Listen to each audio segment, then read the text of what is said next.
Assalamualaikum warahmatullahi wabarakatuh. Baik, saya beri satu contoh bagaimana Ikhwanus Shafa memaknai spiritualitas manusia dari banyak tafsir. Nanti kalau ada yang tertarik boleh dicek.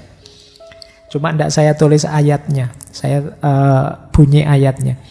Ini tentang rute spiritualnya manusia.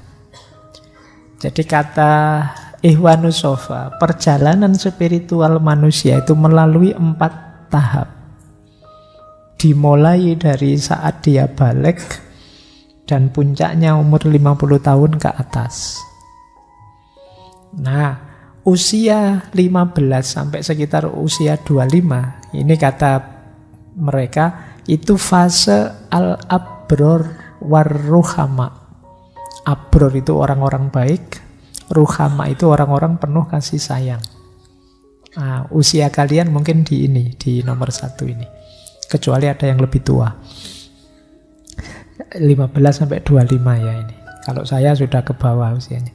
Cirinya perjalanan spiritual di usia ini, orang yang menempuh perjalanan spiritual di awal ini adalah pikirannya jernih, batinnya bersih, sehingga mudah menangkap makna-makna dalam. Itu ciri pertama. Kalau kalian yang di usia ini merasakan itu, pikiranmu bersih, batinmu jernih, jadi ketika membaca, memahami sesuatu cepat, menangkap maknanya cepat, kalian ada di rute spiritual yang pertama. Nah, kelompok Abror Warruhama ini menafsirkan ayat surat An-Nur ayat 59. Manusia yang sudah mulai balik, mulai bisa berpikir. Pak, saya sudah hampir 25 tapi batinnya belum bersih, pikirannya belum jernih. Ya berarti rutemu tidak di situ. Kalau ingin masuk rute spiritual, segera masuk ke sini. Ya berarti ikhtiar-ikhtiar tazkiyatun nafas, pembersihan diri, pembersihan jiwa diperlukan. Nah, naik satu level, rute spiritual kedua adalah ar-ru'asa wal malik. Para pemimpin. Ini pemimpin apa saja? Setiap orang kan pemimpin. Sesuai levelnya. Minimal kamu mimpin dirimu sendiri. Ini usia 30 tahun ke atas. Cirinya usia ini kalau masih di rute spiritual biasanya pemurah, penyayang, siap berkorban dalam persaudaraan. Kemampuan berpikirnya sudah dalam, levelnya hikmah. Jadi, kalau yang pertama tadi kualitas individunya kuat karena jernih batin dan pikirannya, kalau sekarang relasi sosialnya luar biasa, bisa menangkap hikmah dari mana-mana. Penyayang, kemudian mungkin penyabar, mungkin pemurah, itu pokoknya hubungan sosialnya bagus. Itu rute spiritual kedua, 30 tahun ke atas. Mungkin ada di sini yang masuk usia ini ya. Kalau di usia ini kalian, Pak, saya di usia ini kok masih belum pemurah, Pak, Wong masih belum punya apa-apa. Persaudaraan juga belum jalan, nyari jodoh tidak ketemu-ketemu juga, Pak, misalnya. Ya, Pak, kalau di luar rute spiritual berarti ya. Kalau ingin masuk, segera kembali. Ini dasarnya surat Al-Qasas, ayat 14. Nah, ada fase spiritual ketiga, kata Ikhwanus Shafa adalah fase al-muluk was sultan. 40 ke atas. Nah, ini termasuk saya berarti. 40 ke atas ini matang sudah. Segala dalam hidupnya sudah tertata, tertib. Nah, mereka punya sultan sekarang, punya kekuasaan. Mampu memerintah dan melarang. Mampu mencegah perselisihan.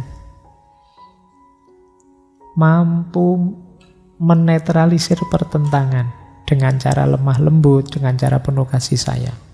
Jadi ini lebih powerful daripada yang kedua. Yang kedua tadi kan sekedar baik dengan sesama. Kalau yang ketiga ini bisa mewujudkan ideal-ideal bisa menghalangi kerusakan. Ini jalan spiritual ketiga. Kata Ikhwanus Sofa, ini dasarnya surat Al-Ahqaf ayat 15. Nanti kalian cek satu-satu ayat ini. Puncaknya, ini menarik. Justru puncaknya para filosof. Ini usia 50 tahun ke atas. Kita semua berarti belum ada yang di situ. Saya tidak tahu, mungkin ada bapak ibu yang sepuh yang malam hari ini hadir. Tapi ini saya saja belum bisa disebut filosof. Karena usianya 50 tahun ke atas. Jadi matang ilmu, matang secara sosial, matang secara politik, dan juga mencapai puncak dalam bidang pemikiran. Mereka ini punya kualitas kemalaikatan ketuhanan. Cirinya apa? Hidupnya pasrah dan ridho, total menerima apapun keputusannya Allah. Di level inilah sudah mulai memahami hakikat, sehingga bisa mengambil jarak dari dunia materi. Ciri utamanya mereka ini sangat dekat dengan Allah. Itu level puncaknya rute spiritual.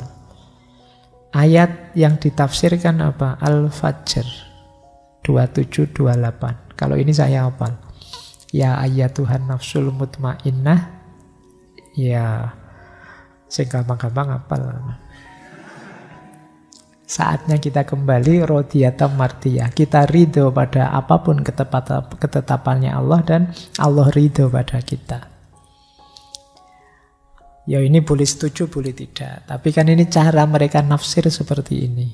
Ini yang disebut perjalanan spiritual manusia, tipe-tipe spiritual manusia.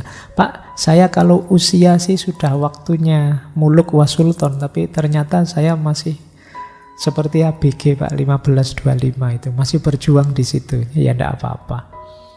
Mungkin aspek usianya bisa kamu tutupi sementara. Yang penting kamu setahap demi setahap menuju puncak. Oke, untuk malam hari ini saya cukupkan sekian dulu. Mohon maaf kalau ada yang kurang berkenan, mungkin 1-2 kekurangan apa, mohon dimaklumi. Kalau ada kekhilafan, kealpaan yang teman-teman ngerti benernya seperti apa, ya silahkan disampaikan. Kurang lebihnya mohon maaf. Wallahul muwaffiq, wallahu a'lam bissawab.